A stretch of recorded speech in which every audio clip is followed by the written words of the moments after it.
Hello, hello. Welcome to Throwback Thursday, July 6th, 2017. I had to look down to see what day it is.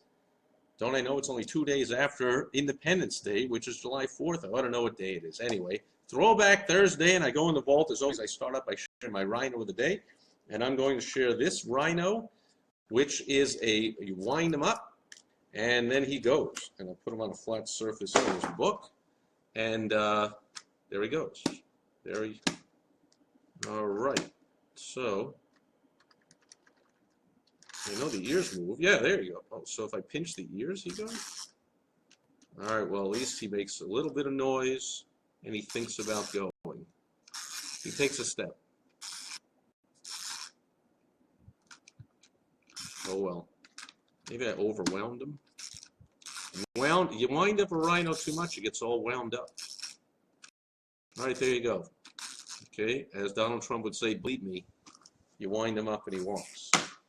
There you go. So, and for Throwback Thursday today, I went into the vault, which is actually a bookshelf, and I dug up a couple of oldies but goodie books. Not that old, but about 10, 20 years old. And the reason is my inspiration for this is a post that one of my clients, who is also a friend, which is I hope that on everybody that your clients become your friends, and do your friends become your clients? That I'm not so sure about, but it's all good. Love being friends with my clients. At this point in my career, I can work with whomever I want from where I want, and so I choose to work with people that I really enjoy working with. So he had a post on his page. He posted a link to this on Facebook on this hilariously inaccurate, biased, ridiculous survey that said, based on science, I mean, this must have been put up by Al Gore or someone who doesn't really understand science. And it said, oh, here are the worst places to live in America. And it was like Florida was like just about the worst. And other states that like are booming in population were like way down the list. And then like Illinois, which is horrible, and New York, these horrible places to live with the overwhelming burden of taxes, especially for business owners. From business owner perspective, these are just horrible places to be. Overpriced, everything. Cost of living is sky high. Crime, high taxes. So a few thoughts came to mind. Number one is when I clicked on the link, I saw the incredibly biased reasoning that they gave for their quote science. It's all based on weighting different categories, giving their weight to it. So they had one completely bogus category, which has been proven out by the facts, which was one, and I think it was only a few categories they had, and one was education. But the way they judged education was how much money is thrown at public schooling in the area, which, all the surveys and all the facts shown over the years that the more money you throw at public schooling for kids has nothing to do with it. Practically is detrimental to the level of education kids are getting. And not to mention, what about private school? What about secondary schools? What about colleges, universities, so forth? And then it went into like other things that were completely off base. I don't even remember them all, but it was hilarious and biased and terrible, and it claimed to be based on science. So that made me think, it's Throwback Thursday, let's go in the vault, and sure enough, I still have it. I have my old, it's the second one I bought actually, so it's not as old as the first one I had, but my old Places Rated Almanac, and I looked in it, this is from 1997, so it's my 20-year-old all-new edition of the Places Rated Almanac. This thing, I don't know if it still comes out, could have looked it up, but I think back then it was coming out every 3-4 years or so, and I had gotten these for years because that was back during my 9 years of my career in door-to-door sales, where I was traveling all over America, and then I was sending and training people to go manage and run and just do sales and train in offices all across America. So this was one of our favorite books. I mean, we're constantly digging into this. I know that's where I found it because one of the other managers I was working with was like, dude, you don't have this book. I'm constantly looking at it for me, for my guys, for the people I'm training. Where do they want to go? And I looked in here, and my notes and my highlights all based on where my current office was. At this point, it was Bridgeport, Connecticut, and so areas around there that my guys wanted to go when they were going out to run their offices close by: Stamford, Norwalk, Connecticut, New Haven, Connecticut, New York, Boston. I highlighted Boston, Long Island, because I'm from there. And remember, I highlighted San Diego because I was very seriously, very close to moving to San Diego. Would to this day. Hey, thanks for the likes. Max, great seeing you. And to this day, if it wasn't for the ridiculous government of California, probably the whole country would move to California. What a great place to be. Not Max. Max is a New Yorker through and through forever. So I know Max, he'd stay in New York no matter what. And hopefully our beloved but sucking like crazy Mets will get their act together and become the team they can be. And but I digress. So went through and highlighted. Here's the thing. Now, this is scientifically based, okay? This is 351 metropolitan areas, all 351 metropolitan areas. Not breaking it down that, oh, I remember now. That survey broke it down by state.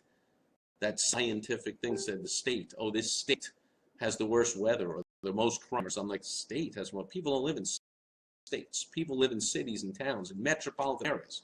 And so comparing a state and saying, gee, Illinois has high crime, makes no sense. If you live in the middle of Illinois where there's no crime, compared to the city of Chicago, there's the most murders, you know, like you wouldn't believe. So how can you possibly just lop them into one category and go, well, Illinois is crappy because high crime? Like, out of your mind crazy. So this solves that problem. So if you are a business owner, an entrepreneur, which that's the people that I'll be watching my videos on my blog, and maybe not necessarily here on Facebook, got a lot of friends and family here, but my blog, my podcast, where I put all these videos, my magazine, all over the place.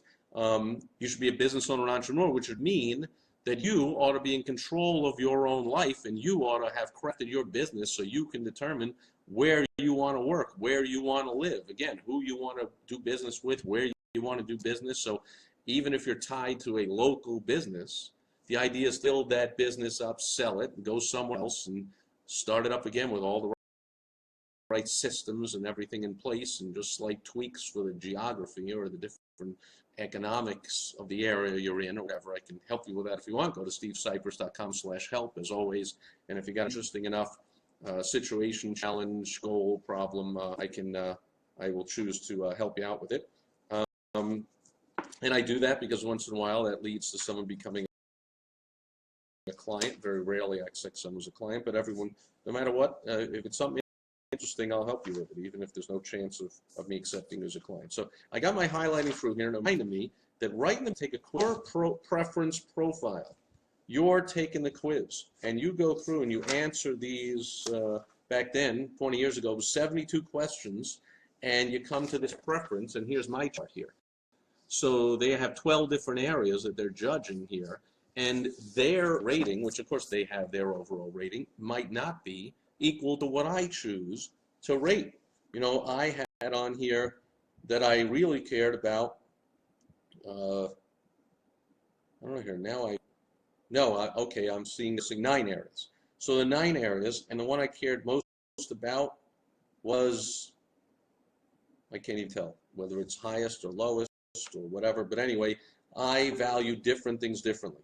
So recreation, the arts, higher education, climate, cost of living, transportation, crime. I remember Chicago is the #1 transportation capital of America based on the number of trains and buses and planes and boats and whatever's coming in and out of there, all the methods of transportation. So if that's the most important thing to you, let's say you're a road warrior. You're on the road doing sales all the time or visiting all different locations you have, then you definitely want to be near an excellent transportation area. So, and if you have kids, you might be thinking about higher education might be real important to you. If you are older, then healthcare might be really important in the arts because you're retiring. So healthcare and the arts are really important and so forth. So anyway, cool book. If you're interested at all in being mobile and crafting your own lifestyle and choosing where to go, this is a great place to start. And to me, who I love charts and graphs and numbers and facts and figures and tracking everything, we just loved it. We would, some people read novels, and we would just read through this every single night. Then we took it one step further. About 10 years later, I got this book. I remember it. I went into the bookstore. Remember that? There were bookstores back then, although ironically now Amazon has Amazon brick and mortar bookstores. I just love it. Another topic for another day. But I went there looking for the latest edition of the Places Rated Almanac. Instead, I found this. Now, at the time, it's 2007. I was only 47 years old, so clearly I was not retiring. I still think I'll ever retire. But I was at a point where I was like, where do I want to live? And this can give me some new data of what might be important as I grow older. And so, or even if you're young, I mean, it's just more data, more input for you to make a decision on. And so this goes through the different areas. And I remember looking through here to see things like senior softball leagues, you know, where they have a lot of that going on. And, you know, weather being important to me. That's why I moved here to Arizona. I'm suffering right now. It's 115 again today. We suffer through a couple of months, but then it's, you know, certainly no snow shoveling going on or any of that stuff, or icy roads to deal with, or chilly anything, or rainy, whatever. I mean, it rains very little and all that. So I can play golf, play softball year round. I have by my pool, you know, pretty much year round. That's a big issue for me. State taxes, you know, federal tax is always going to be the same in America, but state taxes differ widely from, you know, high state taxes, California, Illinois, ridiculous, to zero state income taxes. Las Vegas, Nevada, I mean, and Florida, Texas, I think, other states, you know, that'll attract people, and it's working. They're booming and attracting a lot of people with low state income taxes. That's not important to you, then that's not important. So my Throwback Thursday and my business advice is this. Number one, you ought to be, even if you have the most local of businesses, you are an attorney, you're licensed to practice only in that state, all your clients are from that town, from that little area, still, it behooves you as a business owner to come up with a way to take the bar exam in another state, put your systems into place, get them working so you know they'll work when you relocate, and maybe you start out by, you know, doing a few months here and a few months there, or half the year here and half the year there, or whatever, or you set up an office and you have staff and attorneys in both, and you bounce back and forth, you're just on the phone with them, and you set things up and they're rolling along. Because no matter what business you have, you know, for 6 years in Chicago, I had a local training and teaching small business owners how to do sales and marketing and advertising effectively, and I found that, like, what built a business, and I called it Chicagoland's Sharpest Entrepreneurs. I mean, I was stuck locally to Chicago. So could I move and conduct the whole thing virtually and just fly in once in a while for events? Yeah, I even considered doing that, but I was like, that's not really effective. And then once had a former business partner vow to destroy my business and compete me and take it away, and so all thoughts of doing that were out of the picture. I had to stay in the area and be there, and I was like, I don't want to be stuck in an area, no matter where it is. I don't want to be stuck there. I'm a business owner. I'm an entrepreneur. I don't have to be stuck anywhere. It's America.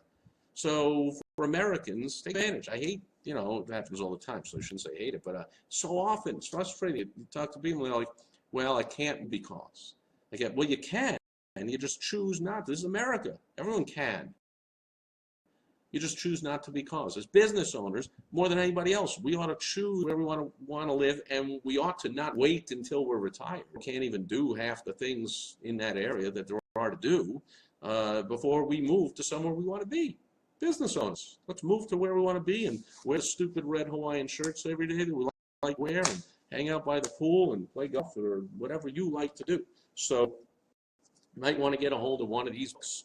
Might not be able to find the 10 or the 20-year-old versions, but it is cool to even look back through here and see the changes over the years. Some things, of course, stay the same, the climate. Oh, this was another great thing. This post about this bogus survey on there brought some comments from people going like, one guy was awesome. He posted on there, he goes, I don't understand why you guys are saying, you know, Florida was the #2 worst place rated to live on this bogus, biased, unscientific science survey that was done. And so I had to, like, you're out of your mind. And so even my client, my friend that posted it, was like, yeah, Florida, like, it's the most fastest growing, booming, you know, state. And so how could it be the second worst? Like, everyone's an idiot. And so one guy came on there and said, Florida sucks. And more than one person, including another client, business partner of mine, came on there, and he lives in Florida, and people were responding like, you're crazy, you're out of your mind, and I'm posting links to, like, no, he's like, the weather sucks. I'm like, the weather sucks. I'm posting links to, like, it's the #5 weather in the country for all the different factors. Like in this book, they rate that too. They rate the number of sunny days, number of days below these degrees, above these degrees, the difference in temperature to come out with an overall rating. But no matter what you base it on, of course, Florida's got some of the best weather in the country. And then he's like, nah, the fishing sucks. And the fishing sucks. Yeah, it's got the most coastline, 2,000 miles of coastline, for crying out loud, coastline of any state other than Alaska, any state in the continental U.S. And then it's got the Everglades too, and all kinds of lakes all over the place. I mean, yeah, fishing's terrible, right? So, you know, Key West, I think, has like pretty much the best weather, most mild year-round, best country, or right up there in the top few, best fishing. So after all these comments back and forth, this guy finally goes, all right, guys, you know, I was kidding. I live there, and I love the place. I just don't want anybody else coming down here. So try to post like it sucks, stay away. Oh, comes up. That was funny. Just had to share. So if you want to be purposeful of where you live, instead of just, well, I happen to be born here, so here's where I am, or, you know, this is where my friends are, or my family's here, like, you know, putting your future, your present, your life in the hands of, under the control of where other people. It's just because my family chooses to live somewhere doesn't mean I have to live there. I can choose to live there because of that. But since it is our choice, and especially as an entrepreneur, and a little less as a business owner, but certainly as an entrepreneur, you ought to be really going to where you want to go. By the way, this picture on the front, which says #1 rated area, see inside, I don't know if you can guess.